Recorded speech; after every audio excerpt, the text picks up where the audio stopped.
Powered by the Montana Television Network. Montana This Morning continues on Q2, Montana's news leader. A very good Friday morning. We are almost to the weekend. Thanks so much for joining us here on Montana This Morning. I'm Samantha Harrelson in for Victoria today. And I'm Ed McIntosh, as we're off to the warmest day that we're going to see here in the short term. Very much Samantha weather, and then we're going to start to downshift the temperatures from that point on. Let's take a look with the first interstate iCam as we get going this morning. As we got a few clouds around, it's actually a pretty nice start at 61, southwest breeze and a steady barometer. In fact, it's just going to be a comfortable day. It's going to feel a little more summer-like with temperatures starting off 50s and 60s regionally. And across the state, it's been a little bit cooler up in northwest Montana. There's also been a bit more of the smoky haze around Kalispell and Missoula, and it's going to stay that way. A few isolated little ripples will move through the atmosphere, so we're not going to totally escape the chance of a shower or thunderstorm today, but really it picks up a little bit more for tomorrow. There's where the air quality issues are this morning, and really we'll probably see a few more areas in the unhealthy air quality, especially in northwest Montana as the weekend goes on. Temperatures near 90 for an afternoon high today. Sunshine, just a few clouds. Feel really warm by the time we get into the afternoon. So today is a perfect day for Beer Lovers Day. It is a perfect day for that. Start planning now. That means you could maybe get out of work early today, head over to one of the local breweries. There's lots of places to go drink a beer outside. Not a bad way to spend your Friday, start your weekend off. Timed out well to be on a Friday afternoon. Yeah. Well, thanks so much for the good news, Ed. We'll check back in a little bit. Okay. Thanks, Sammy. We start this morning with President Trump's visit to Montana, which included comments about the anonymous New York Times op-ed bashing the president. His inner circle on the defense, Press Secretary Sarah Sanders tweeted the author is a gutless loser, while First Lady Melania Trump said he or she is sabotaging the country with their cowardly actions. Last night, President Trump continued the attack at his rally here in Billings. CBS's Laura Podesta has more. Today, it's really, is it subversion? Is it treason? At a rally in Billings, Montana last night, President Trump continued his attack on the New York Times and the anonymous senior official who penned an op-ed blasting him. The latest act of resistance is the op-ed published in the failing New York Times by an anonymous, gutless coward. The author claims many of the president's appointees are thwarting Mr. Trump's more misguided impulses until he's out of office. The president called on the newspaper to name the writer for the sake of national security. Unelected deep state operatives who defy the voters to push their own secret agendas are truly a threat to democracy itself. Mr. McGann, did you write that op-ed? No. One by one, top administration officials, including nearly every member of the president's cabinet, denied writing the piece. I think it's a disgrace. They ought to do the honorable thing and they ought to resign. I come from a place where if you're not in a position to execute the commander's intent, you have a singular option. It is to leave. House Democratic leader Nancy Pelosi suggested Republicans are to blame. Republicans in Congress have enabled so much of the mayhem that exists in the White House to occur. The editor of the op-ed section, James Dow, said he thinks the author reached a breaking point and felt the need to speak out. Laura Podesta, CBS News. And of course, the president will be waking up here in Billings this morning. He's staying at the DoubleTree in downtown Billings until his departure, which is scheduled for around 9 a.m. Downtown is where we find Q2's Zoe Zandora, where the streets around the hotel are still closed. Zoe, how is it down there? That's right, Sammy. Yeah, the streets are definitely still closed because there is nothing going on here. It's pretty quiet. Montana to First Avenue, the streets are closed, and also between North 26th and 28th Street.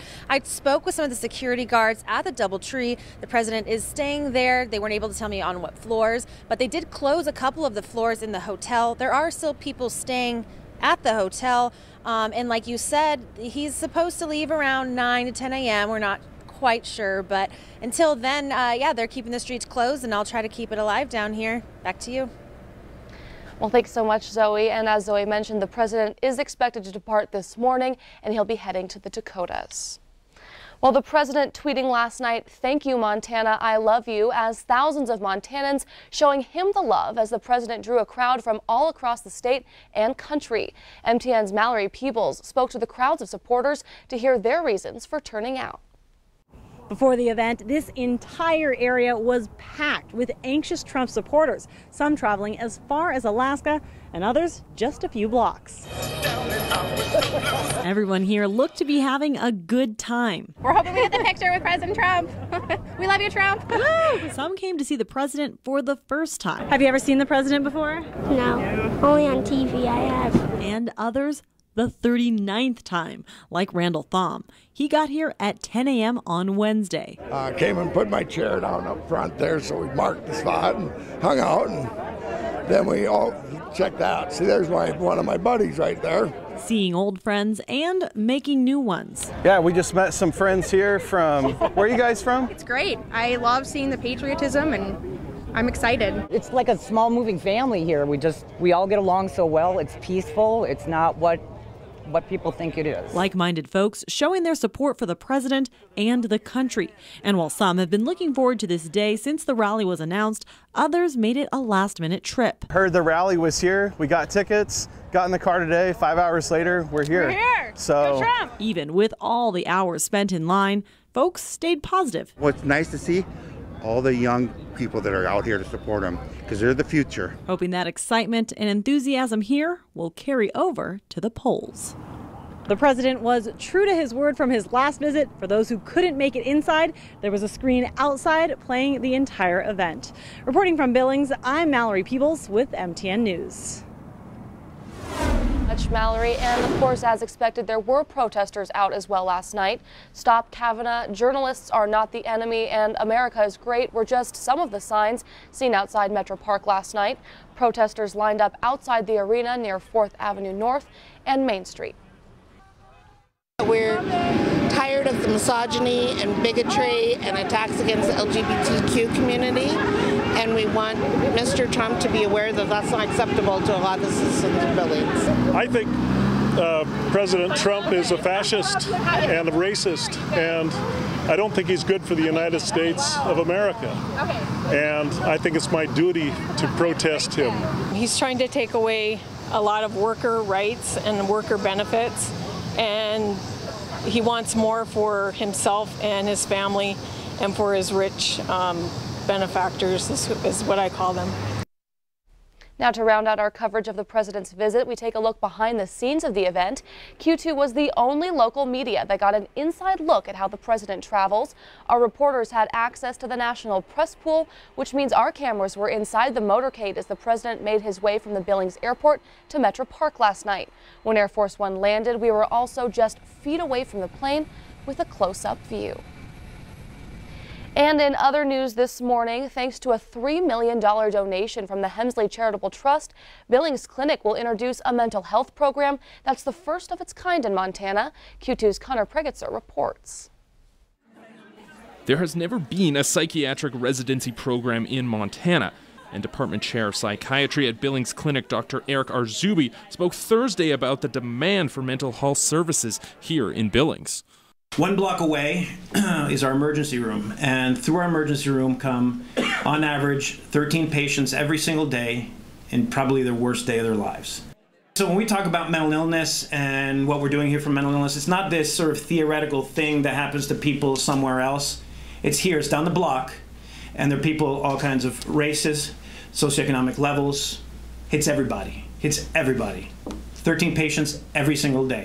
And Helmsley Charitable Trust trustee Walter Panzier says he hopes the program can begin to address the staffing crisis the mental health industry is facing here in Montana. We realize there's a huge shortage of psychiatric services and psychiatrists in Montana. There's only 7 psychiatrists for every 100,000 population on average here. The U.S. average is 14, so you can tell Montana's half the average. We hope the graduates of this program will continue on to continue their practice here in Montana. Connor Pregitzer, MTN News.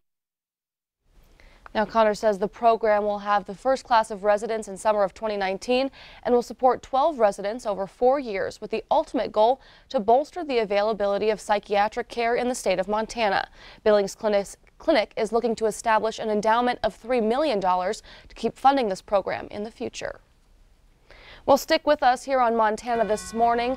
Still ahead, after another day of marathon questioning, President Trump's pick for the Supreme Court wraps up his confirmation hearings. Right now, it's 6:10, 59 degrees on this Friday. After the break, we welcome Representative Greg Gianforte onto the set. We'll be right back. You're watching MTN News with Victoria Hill and Storm Tracker weather with Ed McIntosh. This is Montana This Morning on Q2, Montana's news leader.